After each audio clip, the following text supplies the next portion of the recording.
Hello everyone, if you don't know me, my name is Ashabea, formerly known as No Pun. That's going to take some getting used to. Yes, I had to do several takes of that. But here we are, this is the first video on the channel, and today we're going to be playing a game called The Additional Dimension. I have no idea what this is going to look like. It's apparently very Backrooms inspired. It's a game I found on itch. The game creator is in the right below me right there. If you want to check them out, they have a ton of games on itch. They're all super cool looking, super great, super scary stuff. Let's get straight into it. I'm excited to play this. So, I'm excited to be on the channel with you all here. Doc, do you copy? Finally, the signal's through. Listen, the mission is about to begin, so I have to read you the protocol line by line, according to the manual. Right. Protocol 324. Can't do anything now. By order of the Institute's Party Department, regarding the implementation of the Deep Spatial Probe. 3 hours ago, our experimental team confirmed the theoretical model of Comrade Professor Yakovenko. The Lenin State Collider has successfully accelerated a particle to, exceed the speed of light, which created a breach into a completely new dimension packed inside our world. Interesting. Operation Codename Expedition Number 1. The date is July 7th, 1970. It is a great honor for you to be the first human step into this new frontier of Soviet science. Your only task is to deploy the sensor array, activate the transmitter, and get the hell out. Got it. I can do that. The elevator is reaching the terminal deck now. Good luck, comrades. Bring us some good data.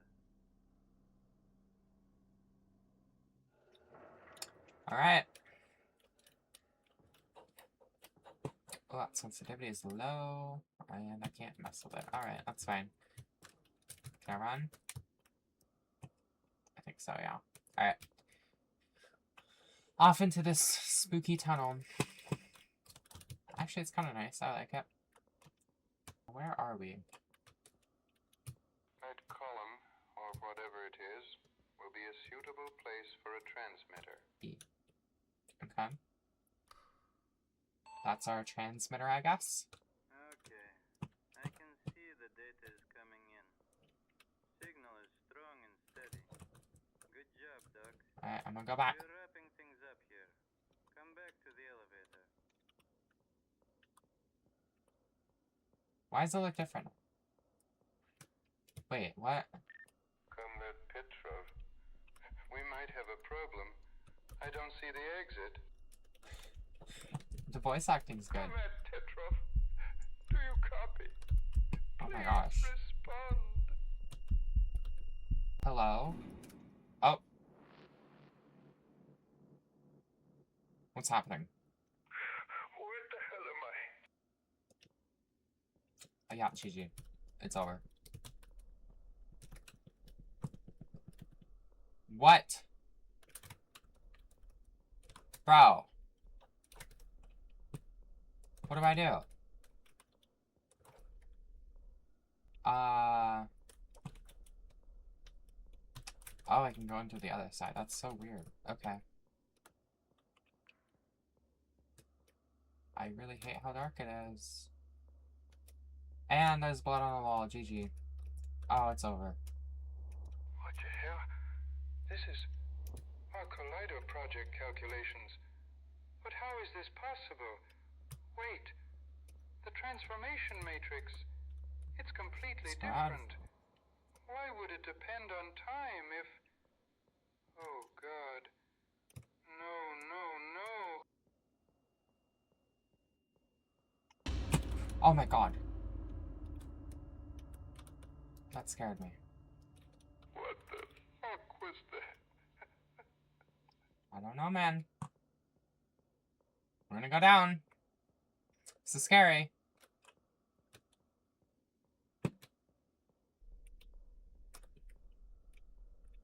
I like the effects on the doors. It's nice.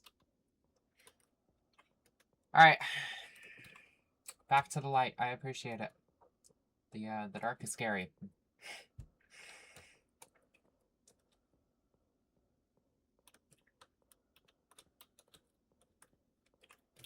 Hello?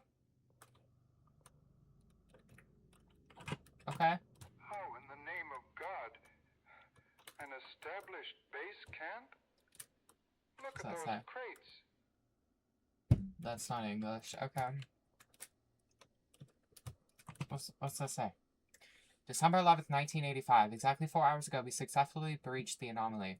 Spatial deviation from the primary target coordinates was roughly 10 seconds, well within expected margins. We have located a sector within a Yakovenko coefficient of approximately 0.862, which makes it stable enough to hold a camp. Aren't we in 1970, though? How did we find something from 1986? Okay, what's this? Intern's note. The very first... Oh, I can scroll. Okay. The very first thing we did after arriving was install the security system.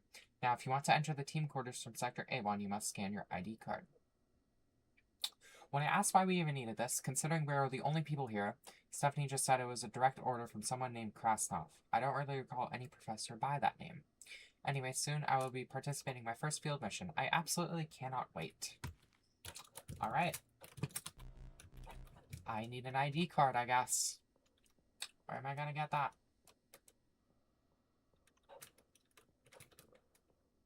I guess down this way.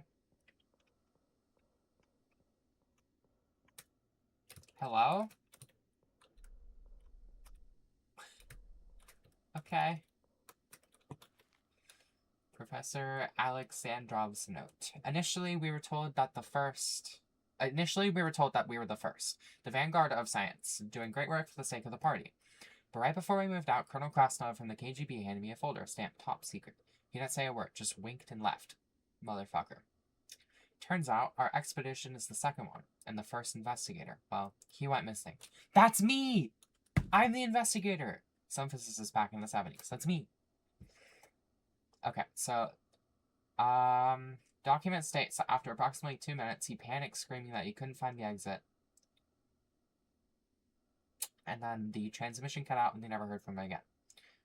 Okay, I understand that our theory has advanced since then.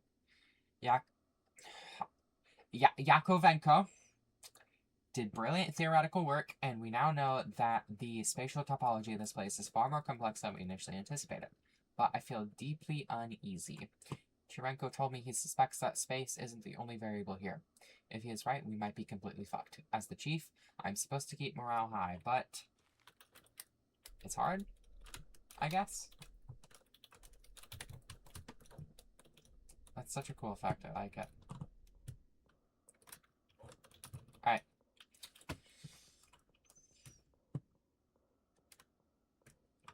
Nobody in here. There's the ID card. What's this say? Chirenko's Note 1. Today is approximately December 25th, 1985. I fully anticipated that our watches would fail here, so I kept track of time using alternative methods. A few days ago, the intern went scouting into Sector A1, right next to the camp. He returned, but, well, it would have been better if he hadn't. Now he just stares at the wall, occasionally screaming. I'm not entirely sure what he stumbled upon out there. The team's morale is practically non-existent at this point. They are all whispering about this place being hell, purgatory, or some kind of American trap. Every single one of their theories is absolute bullshit. Alright. While the fundamental nature of this anomaly remains unknown to me, I'm convinced that Yakonevo's calculations contain a fatal flaw, specifically in his transformation matrix. His equations dictate that this space is spatially unstable and that any sector with a coefficient below 0.3 should result in total material annihilation. Yet we observe no such thing. In fact, the physical environment has been exceptionally stable. The walls are solid. The gravity is constant. Yakovenko missed something crucial, and I will be the one to find it. Alright.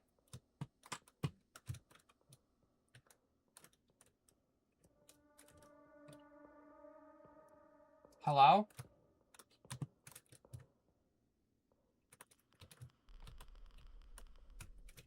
Is this new?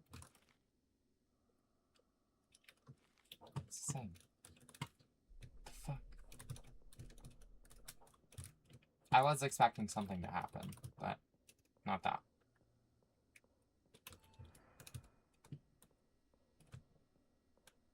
Oh boy.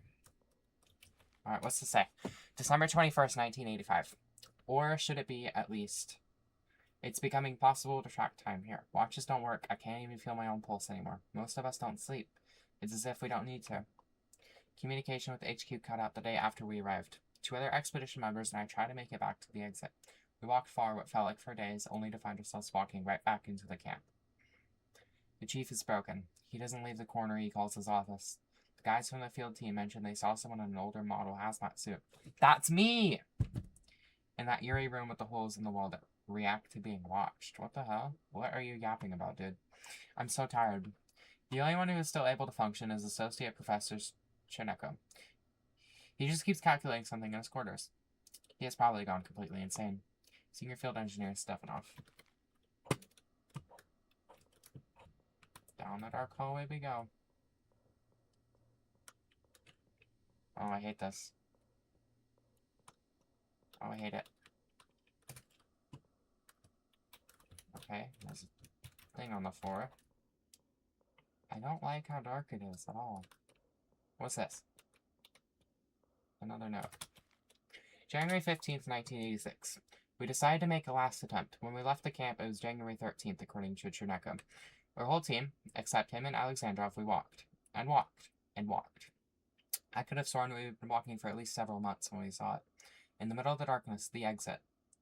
An elevator similar to the one we used to get here, but older maybe. My elevator! It is difficult to describe how happy we were to see it. We entered the elevator and started moving up, and then I felt like reality itself was dissolving. A loud bang, complete darkness, and the next thing I see is the ceiling of our camp. It was a dream, or rather a nightmare. I could have thought so, if I hadn't seen the shock on the faces of the other crew members, who found themselves exactly in the same situation. We have collectively decided to end this. Sector A1 has a Yakovenko coefficient of around 0.51. In practice, they say that this means if no one observes it, it remains generally stable. If we are all dead, there will be no one left to observe it. Hopefully, we will finally find peace. Cherneko refused the idea but promised to avoid Sector A1 to prevent further observation side effects. Alexandrov is part of this place now. So they all just killed themselves? Like what? What is this? Oh. Okay. Thanks for materializing in front of me. Materializing. Whee! I regret my decisions. I thoroughly regret my decisions.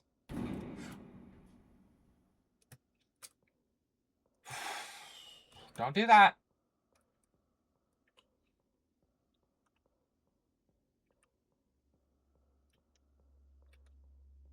Oh, we're back here. Wait, no, this is different. No way out.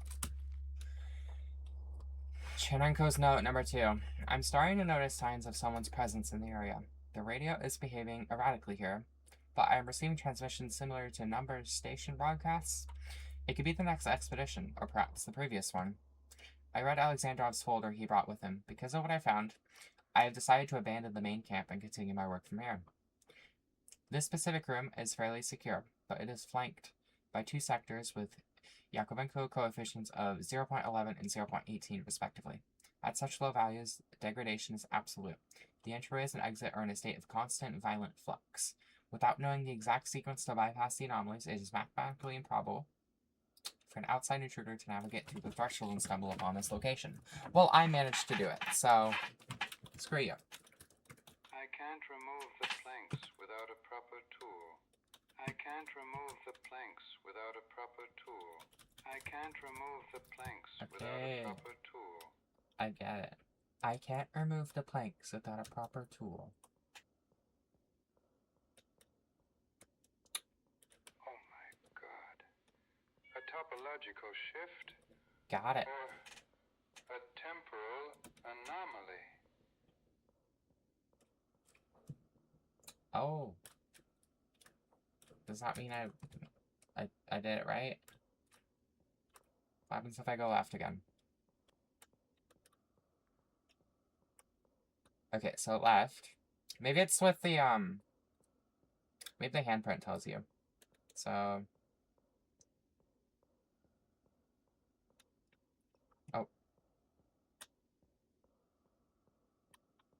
Yeah, it's gotta be the handprint.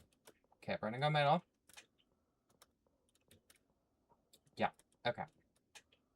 That wasn't too bad. What is this? I don't like that. We got a note. Shenanko's note number 3. I'm currently positioned directly above sector F8. We discovered it at the very beginning of the expedition before everyone, well, it was initially believed that this sector was impossible to navigate. A seemingly infinite field of pillars shrouded in absolute darkness. In fact, within our standard spatial models, it was impossible to cross. However, I have recently begun receiving a strange rhythmic signal emanating from the far side of the field.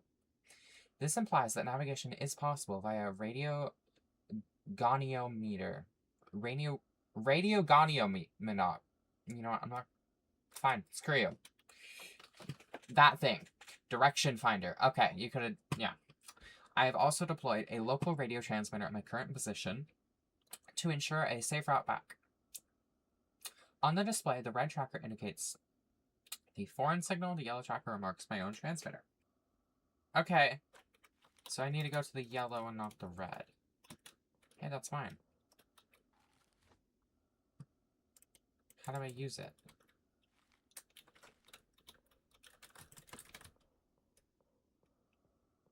Oh, Lord.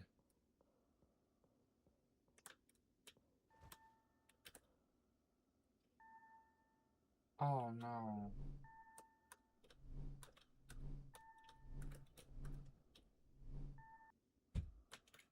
I don't really want to, though. I don't really want to. You're telling me I have to avoid that red dot while going through this... This? Really? Is the red dot moving? I can't really tell. Wait, am I supposed to go to the red dot or avoid it? Wait, maybe I'm supposed to go to it. Now I don't know. It's over... It just moved.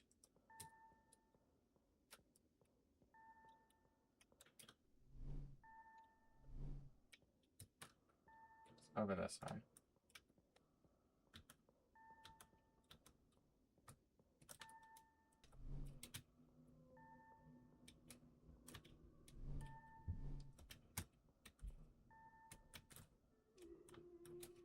No, no, no. I'm not doing this. I'm not doing this. I'm not doing this. I'm not doing this. Are you kidding me? I'm so bad with horror games. Why am I playing this? No, why am I playing this? I didn't think this would be this bad. Oh my god. It's so over. Like, what? It's so over. Oh my god. Why can't I go ahead?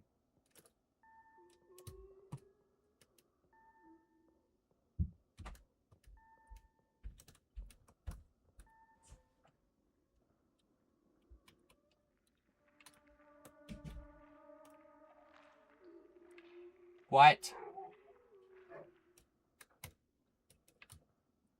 What the fuck was that?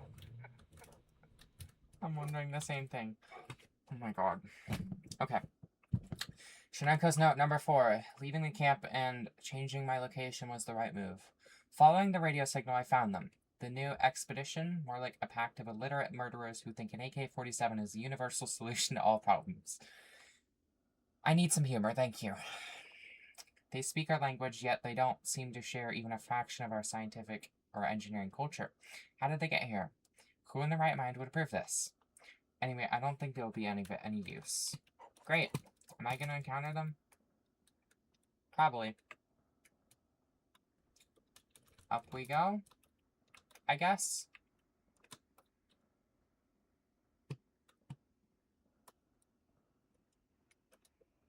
I hate turning every corner. What's that sound? Don't look back. I'm not looking back. Oh, it's red. Am I gonna get put out where I was? What? No. Another can? What's this say? Disciplinary lock. 1997. Oh my god. Sir Sergeant Voitenko, 5 hours inside the flesh room. Junior Engineer Kabalov received 10 lashes. That motherfucker of an associate professor keeps irritating me. Cut his fucking legs off. Let's see if his degree helps him walk out of here. Head of Expedition 3, Captain Strength. What? What is the flesh room? And what does this say? September 1997. This is a total catastrophe. I don't even know where to begin. A bunch of higher-up assholes from the CIS committee in expensive suits came to us, dumped a pile of classified documents on my desk, and said, we need this project to continue. What? A project calculated by that an ancient Dick Yakovenko. That same guy. The very project that has already killed at least 11 people. In the middle of a severe economic crisis, they just mutter something about a matter of international prestige and left. Of course, our funding is near zero. Somehow, we managed to prepare the collider after 8 years of idleness, but only when it came to assembling a team. We only had myself and 2 volunteers left from the Institute. For the management, however, this wasn't an issue. They can no longer give orders to scientists, but they can still command the army. Meaning the so-called expedition now consists of 2 scientists, 1 engineer, and 7 soldiers who don't look friendly at all. Those are the people he was talking about. Okay. By some miracle, the collider worked within expectations. We breached the space 2 days ago using Alexandrov's corrections to Yakovenko's original equation, and yet the only order we have received so far is to stand by. Great. Okay. Aha.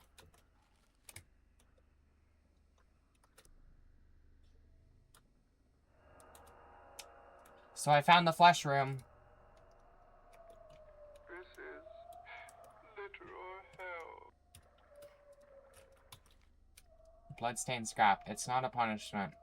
Strelkov is blind. He doesn't understand it. It's not a punishment. It's a wound. The walls, they don't talk. They don't bleed. They just breathe. They talk to me in Sergei's voice. Seryoga didn't die when he was stabbed. He just stopped being separate. He became everything. I can feel it under my fingernails. It's growing inside my skin. Why leave? The world outside is cold and dead. Moscow is dead. Everything is dead, but here, it's warm. It's so warm. I don't want to go back to the barracks. Let me stay, let me stay, let me stay, let me... Oh, you stayed alright. Oh my gosh. The system of differential equations describing the boundary layer remains unsolved. Due to the lack of raw computational power on the Pendulum 2 architecture, the variance calculation cannot be completed. Expected outcomes 50-50, successful displacement, objected outside boundaries, based on reality, subject's physical mass. I couldn't finish the math. Darklove's at the door, God forgive us. Why? Oh. What did I do? What did I do?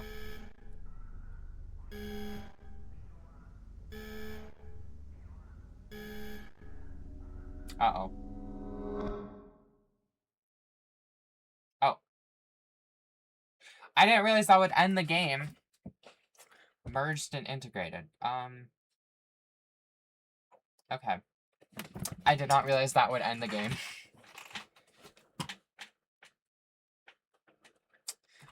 That's probably why it said go back and explore, I imagine. But I imagine the other ending is you got the crowbar, and then you have to go all the way back through the maze, back to the starting area, and use the crowbar on the stuff. I could try to play through again, but it took me a while to get there. I don't think it's worth it. Alright, well, that was the additional dimension. That was an interesting game, and the first video on this channel. That got me a little bit. There wasn't like that many jump scares, but it was like, I was on edge the whole time. It wasn't as scary as my mind had made it to be, which I was okay with because I did not want to keep playing. Especially when I first got to the maze, because I literally thought there was going to be a monster like chasing me around, but there wasn't. So I'm glad of that. But yeah, If you enjoyed the video, please consider subscribing to my new channel, and of course my old one if you want to. I have more videos on there. But this is the first video on the channel of Ashabea, and I am Ashabea, and I will see you in the next video. Bye-bye!